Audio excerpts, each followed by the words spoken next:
Do you want to do your videos now or later? Not right now. Okay. Do you have to do them on your own? Can you please get some done today and then let me know which ones you want me?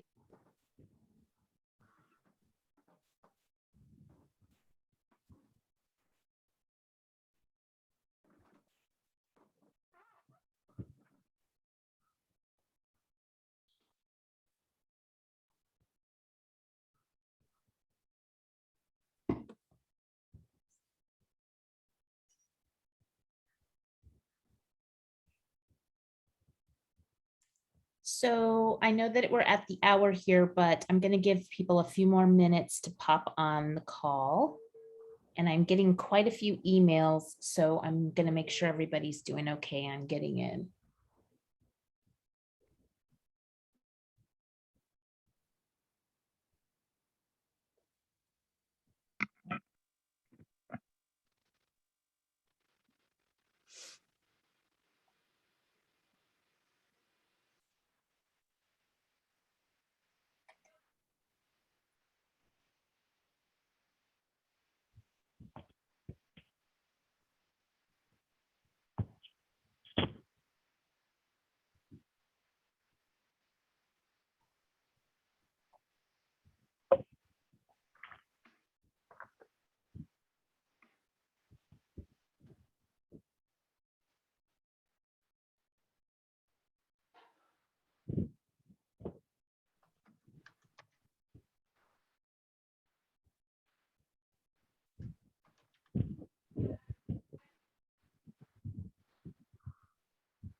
Hi, folks. As you're joining us, thank you for being here. We're just, I see the number just ticking up. So we're just giving folks a few minutes to log in.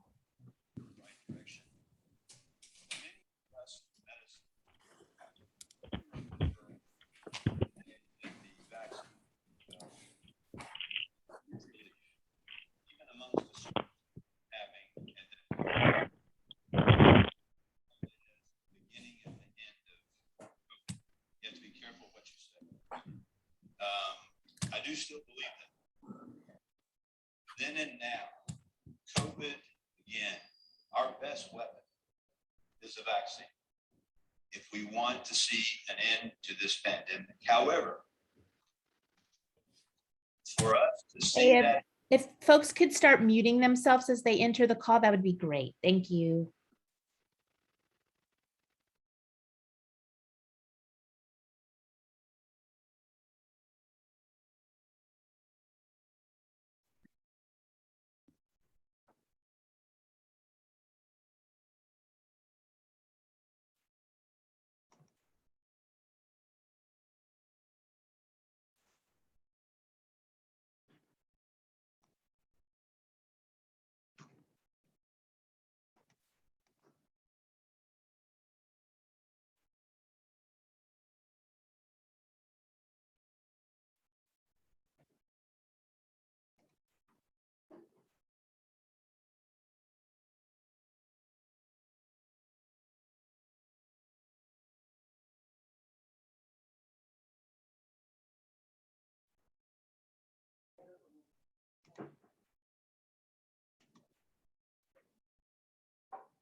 All right, folks, I'm going to go ahead and respect your time and effort for being on time and go ahead and get us started. Hopefully folks will continue to join. And we'll go ahead and just get moving here. I'm sorry, I've got a couple late arrivals who don't have the login information. So I apologize for my multitasking here and a little bit of a halted speech. All right, I can walk and chew gum. I can walk and chew gum. Thank you, everybody, for joining us today. I'm Brandy Jones-Lawrence, and I am the Senior Director of Policy and Partnerships at Learning Starts at Birth at Bank Street College of Education. And joining me today is my colleague, Courtney Parkerson, who is a consultant to Bank Street and one of the authors of this guide and tool. Courtney, would you like to say hi? Hi, everyone. It's great to see you all today. Thanks so much for joining us. We're looking forward to spending the next hour or so with you all. Great. We also have two of our other colleagues from the Learning Starts at Birth team on the call who'll be helping us a little bit later as we work through the question and answer period, and that's Emily Sherrick and Annie Chafing.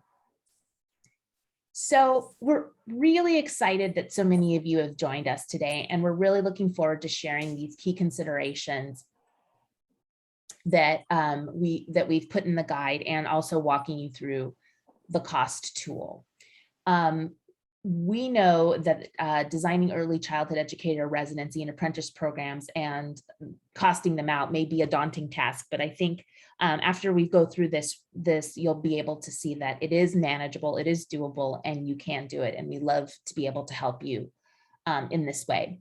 So we've created this tool to support early childhood workforce leaders in states and cities and communities to understand the key design principles and questions to ask yourself as you think about establishing a high quality residency or apprenticeship program.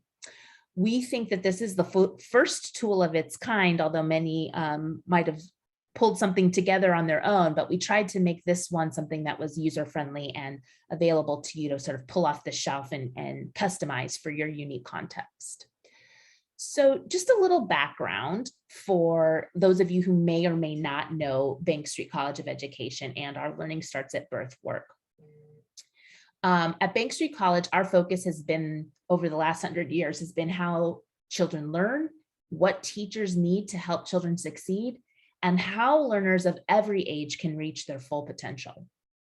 We are a multifaceted organization working with both locally in New York City and nationally. In New York City, we have a graduate school of education, and we also have a school for children, which serves children from the preschool period through 8th grade.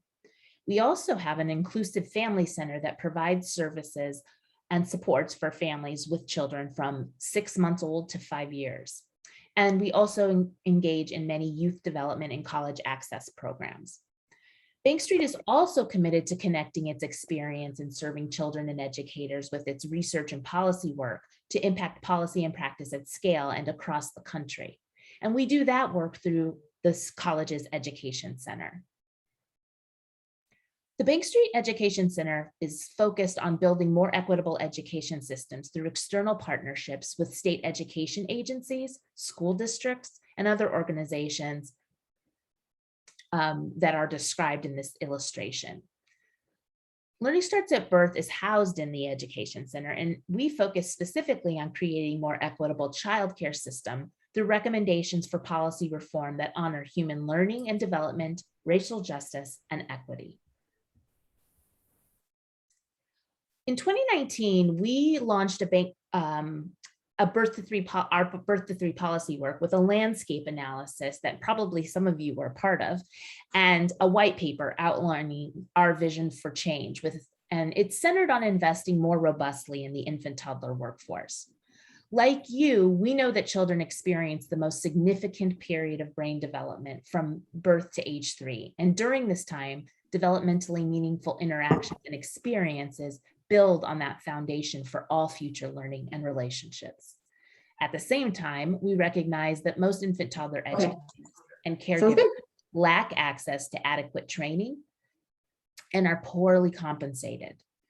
With our experience and expertise in both infant toddler development and teacher training at Bank Street, we've expanded our work to build partnerships that improve both the learning experiences of our youngest children and also the training, respect, and compensation of adults who care for them. Our foundational white paper and our efforts to date focus simultaneously on addressing 4 recommendations to support, train, attract, and retain a diverse and highly qualified workforce so that all children have access to developmentally meaningful experiences. Through our Learning Starts at Birth initiative, we work to deepen the expertise of infant and toddler educators, increase their compensation, align the systems that define quality care and educator competencies, and generate the necessary public and political will to resource high quality care and education. So I think it's safe to assume that most of you are joining us today because you believe early educator apprenticeships programs and have the potential to address many of the challenges currently facing us in this critical moment in our history. First and foremost, they can help to create more enriching learning environments for young children by improving teacher practice, resulting in more responsive care through a focus on child development and practice-based learning. They can also act as an early childhood educator core, attracting and retaining the workforce by addressing the need for a sustainable pipeline of early educators, but also stabilizing and retaining the existing workforce by offering them the opportunity to receive formal credentials and coaching while earning a salary. And because apprenticeships and residencies also offer a pathway to formal training and credentialing, these programs also promote and provide a structure for more equitable compensation for a workforce made up of primarily women of color, paving the way for our educators to receive parity compensation with similarly credentialed K-12 educators. And we all know that this moment could not be more ripe for investing meaningfully in early care and education workforce issues. Momentum is building for investment in our nation's caregiving infrastructure, and resources have been prioritized across federal funding proposals that seek to address the healthy development of children and their families' well-being, while also addressing foundational components of our recovering economy. From the COVID-19 pandemic relief funds to pending legislation introduced in Congress this year, to local public and private institutional priorities, there are increasing opportunities to support this work. Just last week, the House passed an appropriations proposal that would provide for an expansion of apprenticeships and residencies. So now is the time to meet that momentum and step up to the moment at hand and work to design model approaches that ensure that an equitably compensated and professionally supported early educator workforce is no longer an afterthought, but a core component of redesigning with quality and equity at the center. So what are the key elements to consider as we design? Before I hand it over to Courtney for a more detailed exploration of the key considerations for developing these effective teacher residency models, I want to share some high-level design principles that have guided our work. Drawing on core components of Bank Street's best-in-class approach to educator preparation, we believe that early educator apprenticeship models should invest deeply in the power of reflection on practice that is assisted by a strong and trusted coaching relationship. Model and curriculum designs should center strengths and competencies and be delivered through accessible, flexible modalities that promote opportunities for a cohort-based peer learning experience. Finally, models must be financially and practically accessible to accommodate both existing providers and those who are new to the field. So with that, I'm going to hand it over to Courtney to take us through the considerations in the guide in more depth. Before we begin, I thought it might be helpful to start with a brief orientation to the paper and the accompanying calculator tool that we released last month so that you're familiar with each of the sections if you haven't had a chance to look at it closely. So Andy's going to drop a link to the paper in the chat right now, which is entitled Designing Early Childhood Educator Residency or Apprenticeship Programs, A Guide to Estimating Costs. So you'll see that the paper begins with by outlining design principles that we discuss in our white paper, which we released almost 2 years ago, investing in the birth to 3 workforce. And we believe that these design principles really make up the critical components to an effective residency or apprenticeship program.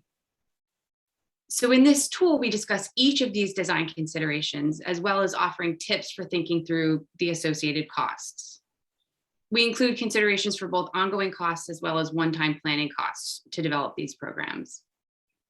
We then discuss related cost considerations that are important to successful implementation of residency or apprenticeship programs, but are not accounted for within our cost estimate model. In the appendix of the paper, you'll find a worksheet, which we think would be helpful for gathering data and information that you'll need for your own local context. So for your state, city, region, whatever the kind of region that you're planning to develop this program for. This worksheet might be helpful to have on hand as you're walking through the design considerations outlined in the paper. And then finally, we will demo at the end of today's presentation this cost estimate calculator tool, which you can access online through our website. This tool generates a per educator cost for a residency or apprenticeship program for both new to the field educators, as well as those who have been working in the field, which we refer to in the paper and throughout today's webinar as existing educators, or you might refer to them as incumbent educators. The tool also helps you walk through one-time planning costs based on, again, your local context. One additional note before we jump in, for the purposes of our cost estimate model, we use data from the state of New Jersey as an example. We chose this state because data was available and also because of the relatively high cost of living in New Jersey to ensure that our model doesn't underestimate costs. So you'll see reference to the New Jersey example throughout our paper, and also you'll hear it throughout our webinar today. Throughout the webinar, please feel free to submit questions in the chat. We will pause twice throughout, or actually 3 times throughout the presentation to answer some of your questions.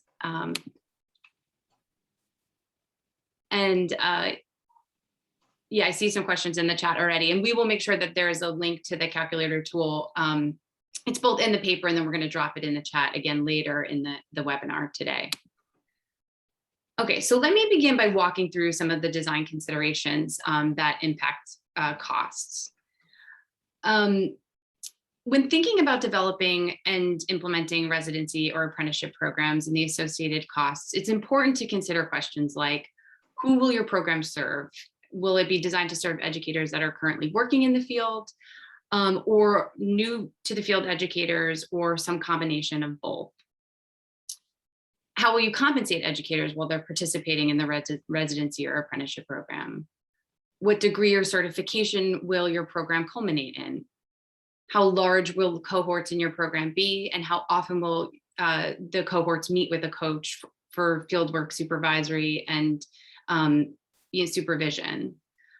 What technology will be required, and what costs related to technology will your program cover? How will you compensate mentors and mentors who will support new to the field educators with induction support if relevant? What federal and state scholarship programs will your average resident or apprentice be eligible to receive? And how will you approach one-time planning costs prior to implementation of your program? So let's start with this first question: who will your program serve? The reason this consideration is relevant to the cost is twofold. Number one, in our model, only new to the field educators will receive induction support from a mentor educator. So for existing educators, the cost of a stipend or release time for professional learning for a mentor is 0. And number two, if the resident or apprentice salaries are covered by an educator's current job placement, meaning the salary that's paid for by their current employer, costs are significantly reduced. In our model, our target audience is both new to the field and existing educators. We believe residency and apprenticeship programs are critical, not just as a talent pipeline to attract new talent to the field, but also as a critical tool to establish greater equity within the current existing workforce. Many early childhood educators have worked within the field for years without access to meaningful professional support. And so we believe that the opportunity to earn affordable or even free credentials and degrees, coupled with the prospect of earning a higher salary, must be afforded to the existing workforce as well. So I already mentioned that if a resident or apprentice's salary is covered by their current job placement, the costs for the program are significantly reduced. However, there are several considerations to keep in mind, even if this is the case. Consideration should be given to whether the salary residents or apprentices are earning is a living wage. There's obvious issues in expecting that an apprentice can work full-time while pursuing coursework and earn below a living wage. We include a link to the MIT living wage calculator in the paper as a resource to determine how average salaries for prospective residents or apprentices in your state, city, or county compare to a living wage. Your program might decide to offer an additional stipend to residents or apprentices on top of the salary that they earn while participating in the program to bring them closer to a living wage.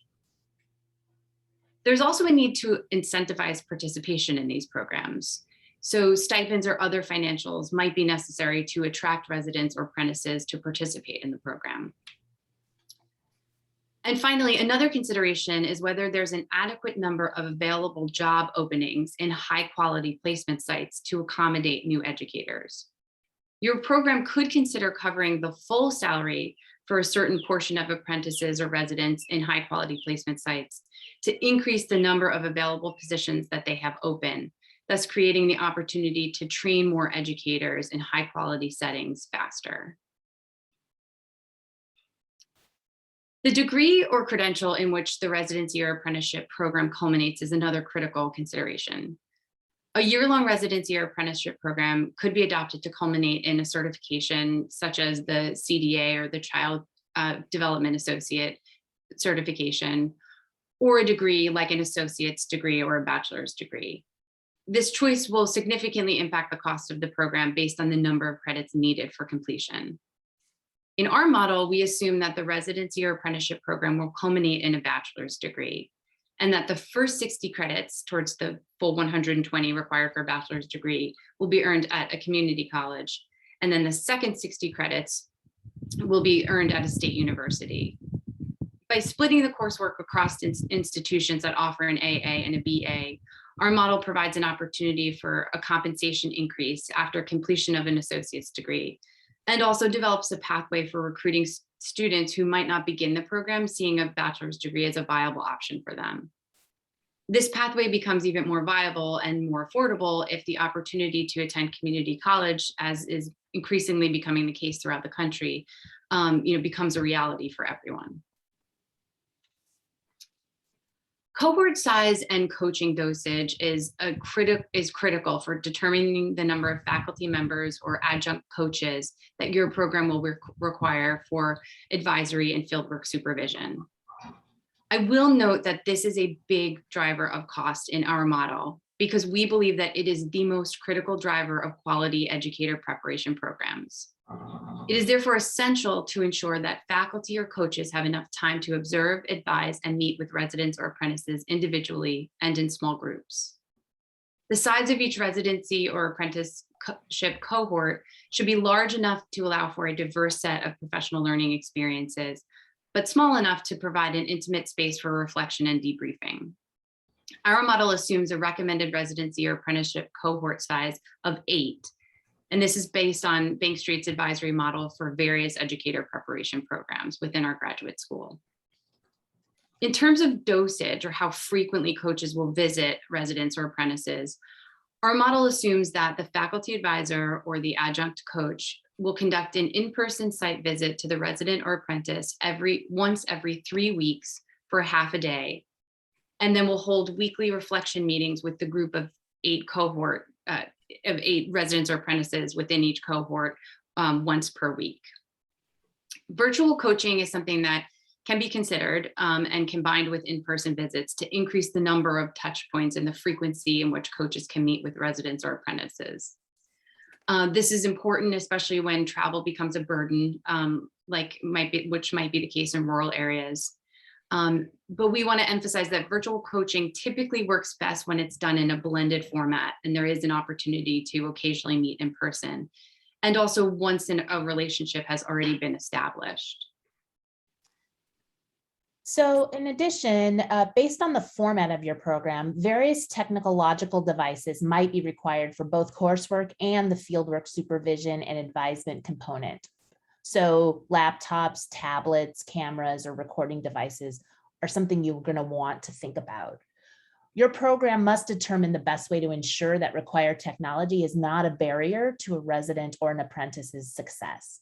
Covering the costs of loaning these devices while residents or apprentices are enrolled in the program is strongly recommended. As Courtney noted earlier, mentors are required for new to the field educators to ensure that they receive the induction support that they need. Effective mentoring requires training, and therefore mentors need time at the beginning and periodically through the residency year for their own professional learning. Mentoring also takes additional time and should be recognized and compensated as a leadership role via an annual stipend, a scholarship, or even free credits at the participating higher education institution. While coursework is the largest single line item in the residency or apprenticeship cost model, existing sources of federal, state, and local financial aid can significantly offset these costs, and in many cases bring it to zero. Unfortunately, because the childcare workforce is so poorly compensated, many childcare providers qualified for the full amount of existing federal and state financial aid and scholarship programs, making the additional new public investment required outside of the scholarship program almost negligible. One important note: most financial aid awards are based on the size of and the size of the award will depend on the cost of attendance and the financial need of the student. Some grant programs are also limited to students enrolled full-time, a commitment likely not feasible for most residents or apprentices if they are simultaneously working full-time. The nuances of specific grant programs must be taken into account when developing this estimate. To develop an estimate for available scholarships, we recommend creating a financial profile for the average resident or apprentice your program would be designed to serve. Create an estimated family income and profile and explore existing scholarship programs, several of which we outline it on this next slide. So federal grant programs to explore include the federal Pell grant and the Supplemental Education Opportunity Grant. Many states also have substantial need-based financial aid programs. For example, in New Jersey, the Tuition Aid Grant or TAG program provides significant scholarships for both 2- and 4-year public and private colleges. New Jersey has also a Community College Opportunity Grant. Some states have used Child Care and Development Block Grant quality set-aside funding to set up scholarship programs for educators working in the programs that serve children receiving state subsidy funds. For example, in New Jersey, early childhood educators are eligible for up to $6,000 per year in additional scholarships through the New Jersey Department of Human Services, which is paid for through the CCDBG funds. Many states also implement scholarships through TEACH early childhood programs to help low-income individuals participate in college coursework and earn credentials. The TEACH Early Childhood National Center has information and resources for states interested in establishing TEACH Early Childhood Program scholarships. So in just a moment, we're going to jump into the calculator tool and actually demo it for you using numbers that we drew from our original white paper. But before we went ahead and did that, I wanted to pause in case there were any questions that have arisen so far just on these design considerations and any of the content we've covered. If you have a question, feel free to drop it into the chat, and Brandy and I can respond to it now.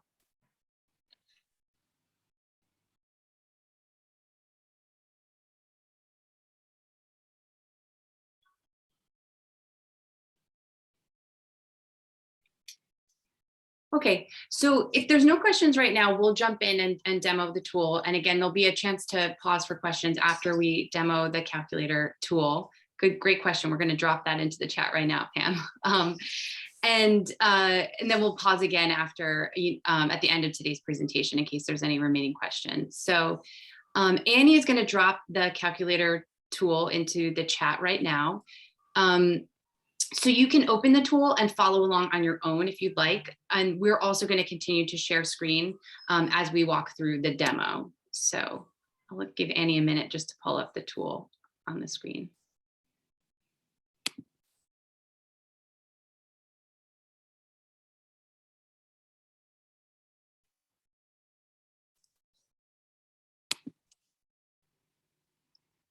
Okay, so the first line in the tool is a prompt for any additional stipend that you will pay residents or apprentices on top of their salary associated with their employment.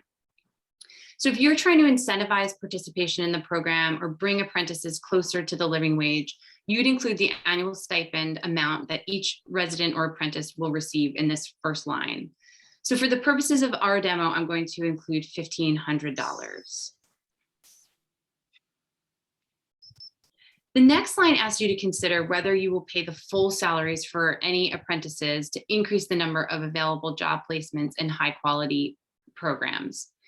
The value that you'll enter here should be the annual salary that you'll cover multiplied by the percentage of apprentices whose salaries you will fully cover. So essentially you'll be spreading out the cost for those full salaries that you plan to cover across your whole pool of new to the field apprentices. So that you end up, because again, this calculator is going to generate for you the average cost estimate per educator. So for the purposes of our cost estimate, we used $28,949, which is the equivalent of an assistant teacher salary in New Jersey.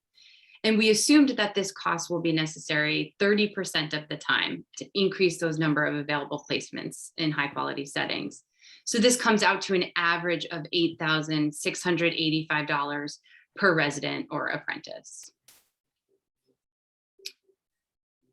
Next, you have to enter the degree or credential that the program will culminate in. So we're going to select bachelor's degree, but again, you'll see in this drop-down menu, there's the option for other credential or associate's degree. Since the credit earned toward other credentials like a CDA are not always directly transferable to a four-year degree, I'm going to leave the values of these next two fields at 0. So, if you are going to select associate's degree or bachelor's degree, and particularly if any credits earned toward other credentials will not directly translate into those programs, you should leave the value in these next two lines, the cost for other credential at 0. As I mentioned earlier, our model assumes that the residency or apprenticeship program will culminate in a bachelor's degree, and that the first 60 credits earned for the associate's degree will be earned at a community college, and the last 60 credits will be earned at a state university. So using data from New Jersey, the cost per credit at a community college, including fees, is $167. And we're going to assume that most of the residents or apprentices participating in our program require the full 60 credits to attain that associate's degree. So the value in this next line is 60. So you'll see here the cost for all of the credits to complete an associate's degree is $10,020. The cost per credit at a state college or university in New Jersey to earn the next 60 credits that you'll require for a full bachelor's degree is approximately $435, including fees. And again, we're going to assume that the average resident or apprentice will require the full 60 credits to attain, so the full 120 to achieve a bachelor's, 60 for the AA and 60 for the BA. If you did select other credential or an associate's degree, the value in these two fields should be entered at 0. So here you'll see the cost for credits to complete a bachelor's degree is a total of $36,120. That's the cost for the associate's degree and the complete bachelor's degree. For fieldwork advisory and supervision, again, our model covered one visit to each resident or apprentice every 3 weeks and weekly meeting with a cohort of 8 residents or apprentices. We assume that a faculty member or an adjunct coach could work with up to 2 cohorts of residents. So that's a total of 16 residents or apprentices per year. So we're going to enter a value of 16 on this line for the size of the cohort. And for the annual salary plus benefits for the faculty member of coach, we're going to enter $94,000. So you'll see the cost generated per resident for fieldwork supervision and advisory is $5,875.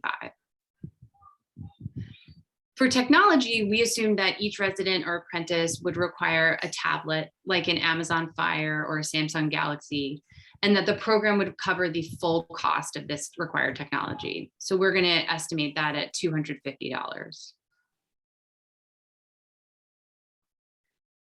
We included an annual mentor stipend. Again, this is for mentors assigned to work with new to the field educators only. So if your program is being designed to serve only existing or incumbent, educators that have been working in the field for a number of years, you should keep this value at 0. For us, since our model is geared toward both new to the field educators as well as existing educators, we're going to enter a value of $1,350 for the annual stipend that mentors will receive. We also assume that mentors would need approximately 35 hours of professional learning. This would be possibly like a 2-day workshop prior to the start of the program, and then 3 days of professional learning throughout the year for mentors to reflect and debrief on their experience.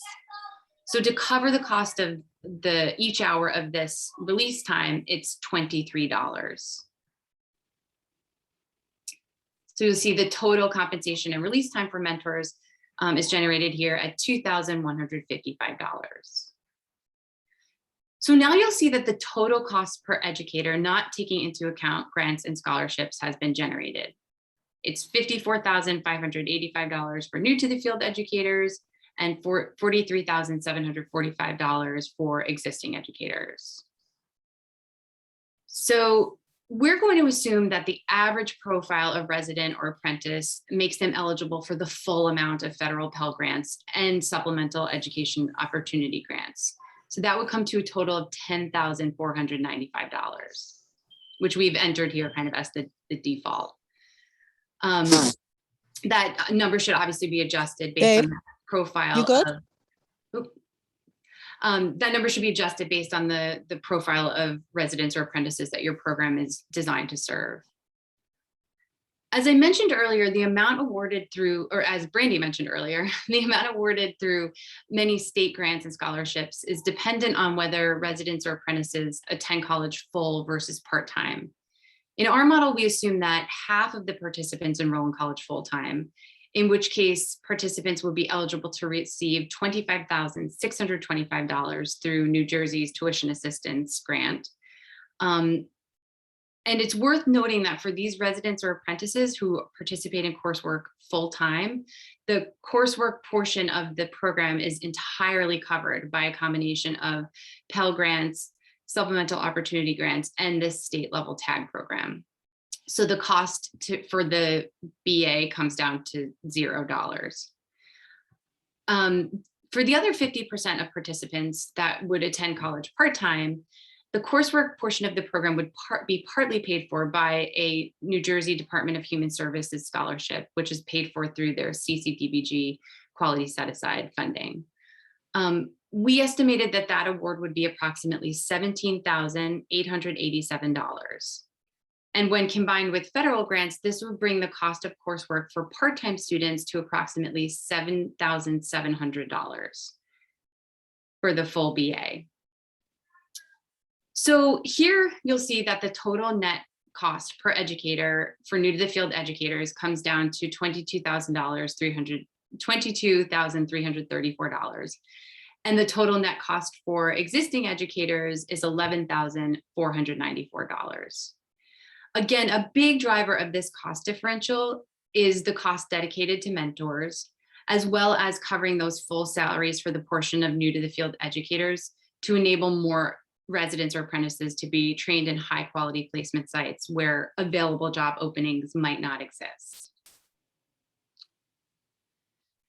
So one aspect of developing a cost estimate that we have not discussed yet is the amount to allocate for one-time planning considerations prior to the implementation of your program. This investment is particularly important for a variety of reasons.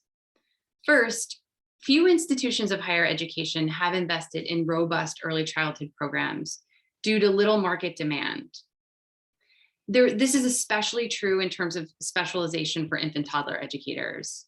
There are few and sometimes no credential requirements. And that fact, coupled with the fact that educators are paid so poorly across the sector, this has provided very little incentive for many institutions of higher education to build strong, robust early childhood programs.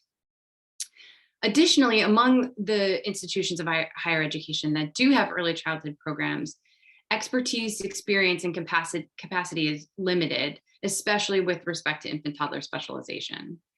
Fieldwork requirements and supervision are minimal and sometimes even non-existent.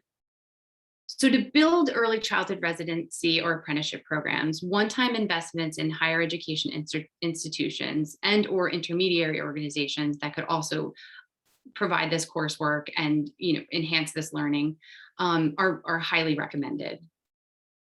We strongly recommend hiring a full-time faculty member or project director and covering the cost of this salary plus benefits for a one-year planning period prior to the implementation of the program. Across higher education institutions, intermediary organizations, state agencies, all of the organizations involved in developing a program, capacity must exist to develop relevant course content that includes expertise in infant toddler development, make decisions about the overall program design, in these various design considerations that we've outlined throughout today's presentation, to supervise and coordinate faculty advisors and or adjunct coaches, to identify those high quality placement sites and to support and liaise with the on-site staff that are going to be working with your residents or apprentices, and to support the apprenticeship or residency project management, recruitment of educators to participate, and overall communications about the program. Furthermore, if your residency or apprenticeship program is networked and exists across more than just one standalone program, program coordination and administrative capacity is also going to be required. So for one-time planning costs, we're going to enter the annual salary plus benefits to cover the cost of these functions for a planning year. So we're going to enter $100,000. And then for project support, we're going to assume that this is some, part-time support in addition to that faculty member or program director, and we're going to enter $30,000. So the total one-time planning cost for that 1 year prior to implementation is $130,000. So after you've had the chance to go through and enter all of your data into this calculator tool, if you would like to have that information and the values that you entered emailed to you, you can enter your name and your email address here. You should rest assured that although this information is actually going to be submitted through this, that the information that you've submitted through this form will be made available to Bank Street through this platform. We will not use, share, disseminate any of the data collected by this tool without your consent. The email that you'll receive will come from Bank Street College of Education. It usually takes about only a couple of minutes to come through. So if you don't see it after submitting this form, check your spam or promotion folders because it might be there.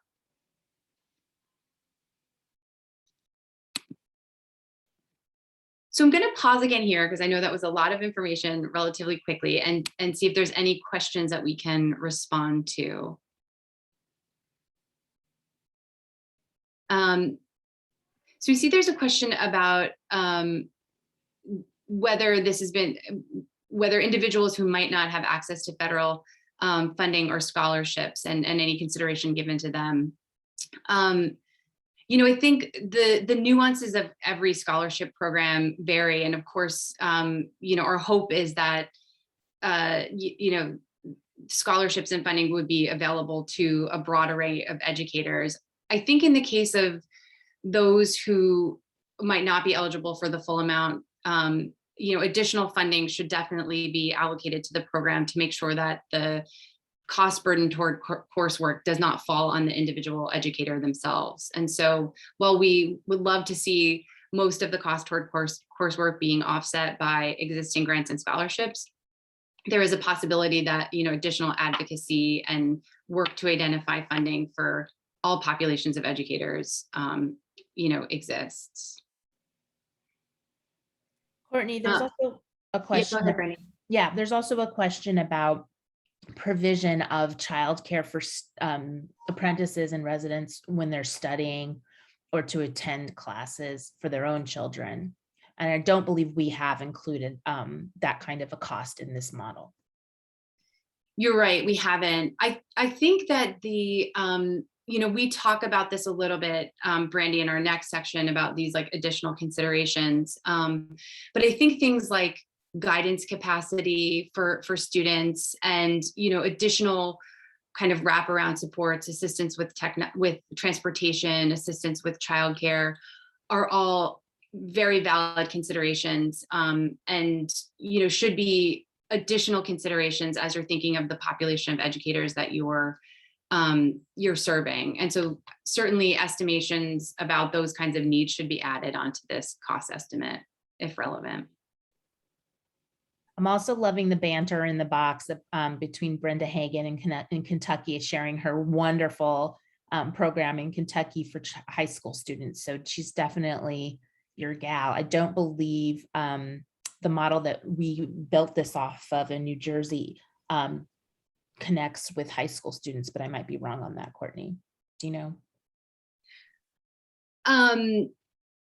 No, I mean, again, this model assumes that the resident or apprentice is going to be working full time. So obviously that factor is not going to be relevant for, a student that's still participating in high school.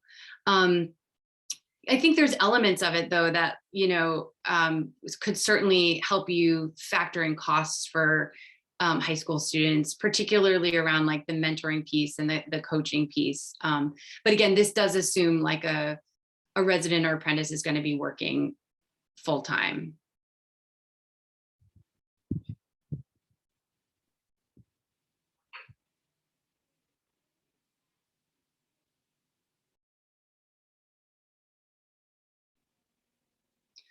So we saw Albert entered a really great question about the costs at scale. And if we go to the next slide, Annie, I can talk through that a little bit. I think that would be probably a good place to go next. So once you've generated this per educator cost, to calculate the total cost based on those per educator and one-time planning costs that you just generated, there's a lot of considerations that you need to take into account, such as the number of educators that you aim to serve, how quickly you can scale to get there, the average estimated attrition rate, of educators per year, how long it will take the average apprentice to complete the program. This function is not included in the online calculator tool because there are so many customized considerations that you need to take into account. So I can walk you through some of the assumptions that we applied in our model in case that's helpful to you. But again, these are all questions I think you will need to ask yourself based on the population of educators that you're aiming to serve. So we assumed that it would take 3 years to phase in a program to serve the targeted number of educators. So basically the program is scaling up in thirds, over 3 years. It's also important to factor in attrition when you're accounting for the number of residents or apprentices that you are going to recruit each year. So if you set a target goal of the number of residents or apprentices that you want to bring through the program, make sure that you kind of over recruit the number that will participate based on your estimation related to attrition. Our model assumes a 5% attrition rate per year. You must also consider how long it will take a resident or apprentice to complete the program. So this depends on the degree or credential that your program is going to culminate in, whether your residents or apprentices are coming in with any kind of prior credits or coursework. To ensure the full potential costs are accounted for, our model assumed that all participants would need the full course load and timeline to complete the program. So we estimated for a bachelor's degree that this would be 6 years. If prospective residents or apprentices in your state, again, are going to matriculate with some number of undergraduate credits, or if they hold a CDA and the credits toward that CDA will be counted toward an associate's degree, for example, they will be able to graduate from the program faster, ultimately reducing the overall costs. So those are some of the considerations that you need to take into account to come up with this overall estimate for your, for a whole state or for a region. Trying to see if there's any other questions that we can answer at this time.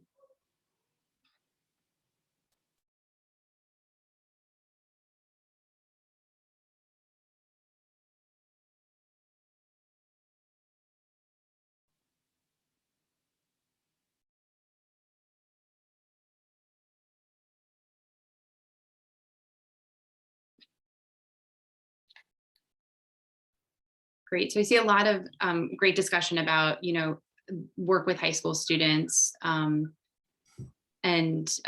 youth apprenticeship programs. Are there any other questions about the tool and the per educator estimates that you can generate from the tool, or the design considerations or assumptions that we made within our model?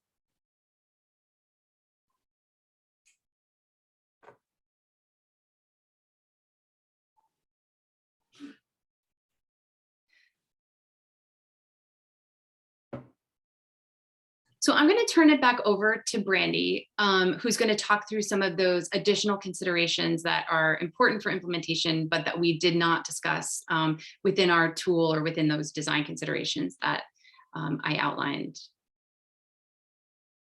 Right. So before we wrap up, I just want to share some additional considerations, as Courtney mentioned.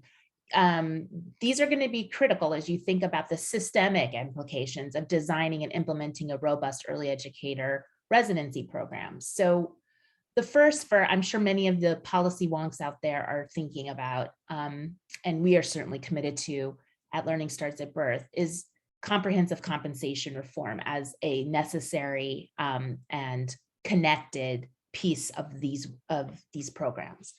So these models have the potential to offer the type of high quality, effective job embedded learning experiences that will sustainably transform childcare. But the promise can only be fully realized if we pair those interventions with comprehensive compensation reform. And so as participants advance through a residency or apprenticeship model and achieve higher credentials, they should ultimately achieve pay parity with similarly credentialed elementary school educators. Without this critical shift, recruitment and retention of educators within the early childhood field will be difficult. So to inform your thinking and planning for compensation reform alongside of your apprenticeship design, we recommend consulting a great resource from the National Center on Early Childhood Development, Teaching and Learning. It offers a cost analysis framework for achieving compensation parity that could be helpful as you design and plan for your residency or apprenticeship. And Annie is dropping a link to that resource in the chat in case you're interested. Next, we have to consider benefit cliffs. While compensation increases are essential to establishing the equity in early care and education that we're looking to have, increasing educator pay can have unintended consequences in the form of benefit cliffs that designers will want to be mindful of and work to address. So designers will want to partner with state government and policymakers to identify policy and or regulations that address these drastic cliffs in eligibility for public benefits for the early educator workforce, so that their well-being and financial security doesn't come at the expense of their marginal wage increases. To support your understanding of the dynamics at play, we also encourage you to consult the Family Resource Simulator tool developed by our Bank Street colleagues at the National Center for Children in Poverty. This can help with understanding the thresholds at which families lose their critical benefits. And at the end of the day, we know our providers and educators are existing in the context of their families and supporting them. And also Annie will drop that in for you guys. Finally, there's some other additional measures that we think are really important to raise. You have to take into account that to ensure that there's sort of a coherent and successful program implementation process.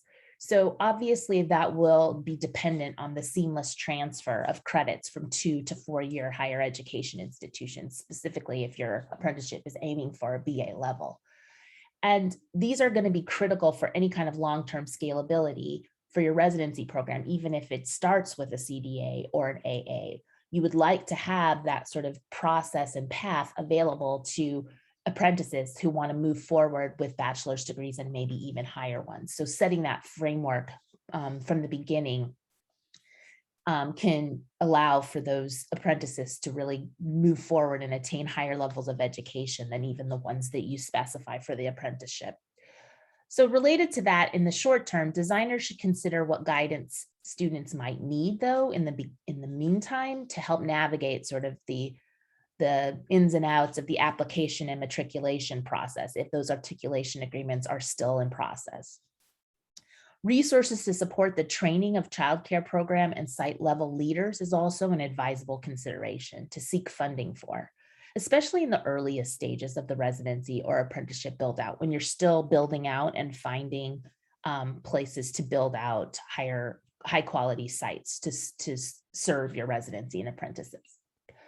As we strive for equity and inclusion through a mixed delivery system, designers will also need to resource and build the capacity of staff childcare networks to ensure programs are equipped to serve home-based and family childcare providers. And finally, designers will want to consider whether to require residents or apprentices to remain in the early childhood sector for a set number of years following program completion, in order to ensure that investments made in the workforce have sustained impact and contribute to expanding the number of high-quality placement sites. So before we head into the final period of questions, we want to say that we are here to help you. For those of you wanting a little further explanation or key design principles, or want to help using or troubleshooting the tool, we are available for some customized office hours to help you think through some of the ideas raised here. For those of you seeking more in-depth support and thought partnership on developing core components of your program, such as increasing the number of high-quality placement sites, strengthening the models of mentoring and coaching you're using, and developing aligned compensation scales, or information on what type of research agenda to accompany your program, we're also available to conduct some work sessions with you and your team of collaborators to identify the appropriate and relevant strategies that fit your state context or community context uniquely.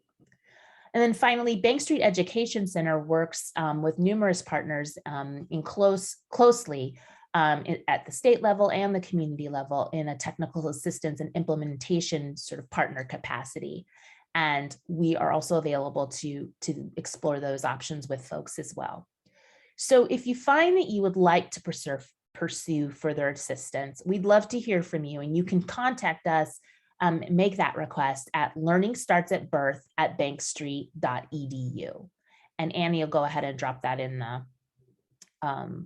chat as well. But again, it's learningstartsatbirth@bankstreet.edu.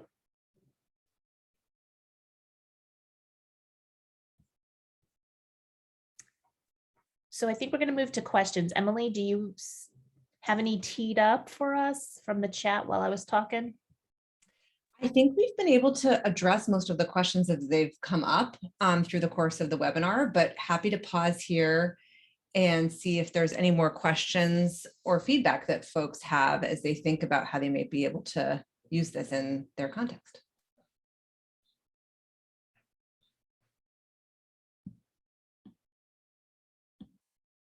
And I don't want the chat typing to hinder conversation or questions. So if anybody wants to come off mute and go ahead and voice their question instead, please do so now.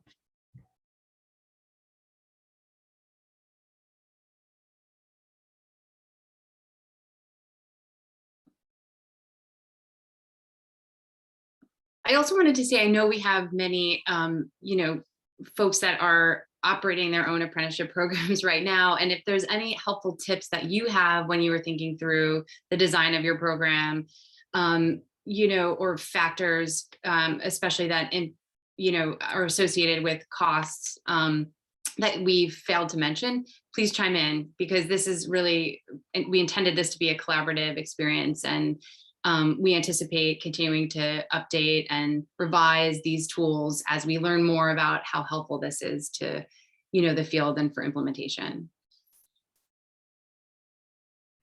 So I'm going to jump in here. When we started our youth apprenticeship in Kentucky, that was started by me as a business owner for my programs.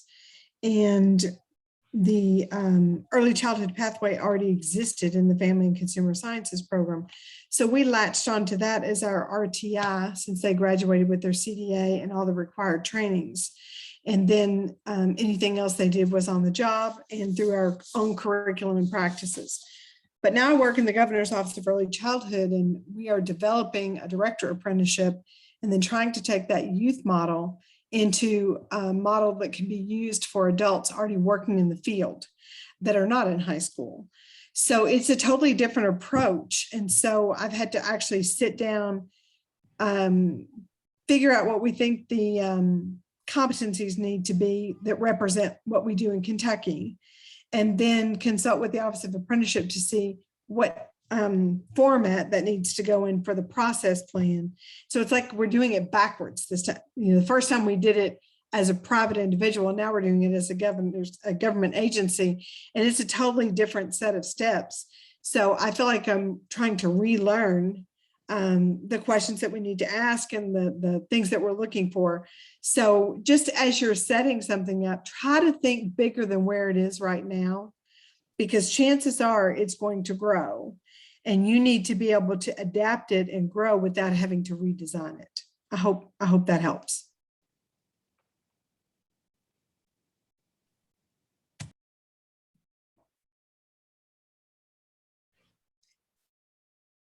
Thank you, Brenda. That was super helpful.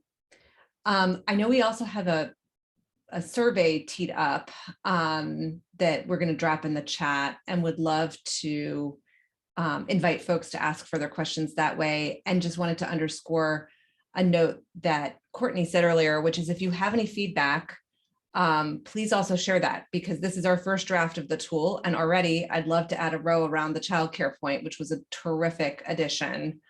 So anything that you can think of as we, look to support the field with this, please let us know.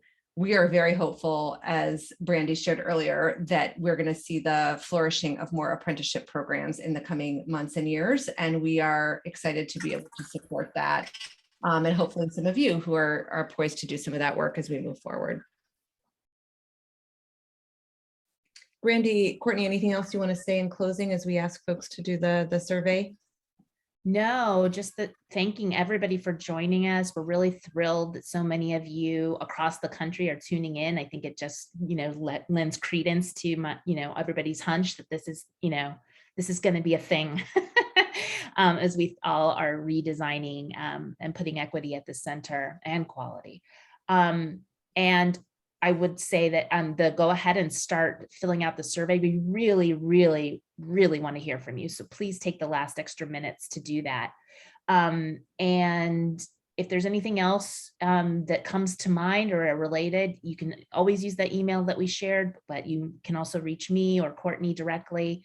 And we just really are excited about the interest and the enthusiasm, and look forward to learning about your new programs as they start to pop up across the country in the next coming weeks and months and years. Hi, this is Holly from Nebraska, and I wanted to bring up to you that there is a federal grant program through the U.S. Department of Education for colleges and universities, and it is intended to pay for childcare while students who have kids are in school. It might be a good thing for us to consider advocating they increase the funding in this program, because that would be a perfect fit for universities and colleges doing this. And that's through the Federal TRIO office. And it's childcare access means parents and schools. I've written it and supported it. And I think that in areas like this and in other apprenticeships, this is the, would be the perfect, because we are targeting a group of individuals that are absolutely Pell Grant eligible. Thanks, Holly. Thank you. And I meant to say, obviously, you might have noticed that this has been recorded and will be shared with those who registered, because I've had a couple questions about that too. All right, everybody. Well, we'll just stay on the line here while you all complete your surveys. And thank you so much for joining us. And we look forward to reading through your comments. Have a good afternoon.